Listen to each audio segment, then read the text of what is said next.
How to make KakaoTalk account. Hey everybody, welcome back to our channel. In this video I'm going to guide you through the steps on how you can make a KakaoTalk account, so make sure to watch the video till the very end.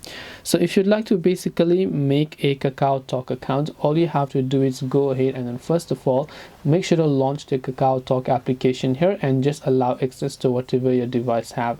Once you've done that, just make sure to allow the respective permissions, and then it will ask you to basically log in. But instead of logging in, just tap on sign up because we're trying to create a new account here.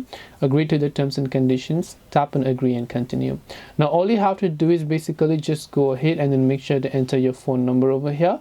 Once you enter your phone number, so let me also go ahead and then basically enter my phone number over here as well. Once done, I can tap the OK option. It will send a verification code, but nowadays the verification method have changed, because what happens is now you have to send a verification message using this number. So the number that you're sending should be this, so this number that you have to use to tap on send verification message, and you have to just send the verification message. When you send the verification messages, it will automate the code, and then when you come back, that code will get automatically verified. As a result, your KakaoTalk account will get successfully made.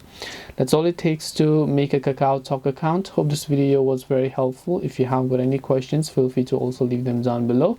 Thank you for watching till the very end of this tutorial, and see you soon in the next video.